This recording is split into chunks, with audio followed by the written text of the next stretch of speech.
అల్లకం అనేది ఒక కళ. తాడు మంచమైనా, నవారు మంచమైనా, ప్లాస్టిక్ మంచమైనా ఏదైనా సరే రకరకాల డిజైన్లలో మంచాలు అల్లేవాళ్లు, దానిలో అద్భుతమైన కళాత్మకత కనపడేది. ఆధునిక యుగంలో ఆ మంచాలు కనుమరుగవుతున్నాయి. ఆ కళ కూడా అదృశ్యమవుతోంది. అంతరించిపోతున్న భారతీయ సంస్కృతి సంప్రదాయాలకు ప్రతిరూపమైన ప్రాచీన హస్తకళల్లో మంచాల అల్లకం కూడా ఒకటి. ప్లాస్టిక్ వైరు మంచాల అల్లకం వీటిలో ఒకటి. గతంలో ప్లాస్టిక్ వైరు మంచం ప్రతి ఇంట్లో ఒకటి ఉండేదంటే అతిశయోక్తి కాదు. ప్రస్తుత ఆధునిక సాంకేతిక యుగంలో ఈ మంచాలు దాదాపు కనుమరుగవుతున్నాయి. వీటి స్థానాన్ని డబుల్ కాట్లు, దివాన్ కాట్లు ఆక్రమించాయి. పల్లెల్లో ఎక్కడో కొన్ని ఇళ్లలో మాత్రమే ఈ వైరు మంచాలు కనిపిస్తున్నాయి.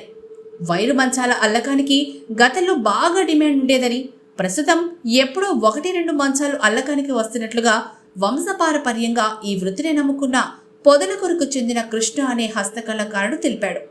తనకు తెలిసిన ఈ వృత్తిని వదులుకోలేక దీని మీదనే జీవనం సాగిస్తున్నట్లు తెలిపాడు.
మమ్మీకి ఇష్టం 1 పార్ట్, డాడీకి ఇష్టం 1 పార్ట్, పింకీకి ఇష్టం 1 పార్ట్, అందరికి ఇష్టం 1 పార్ట్.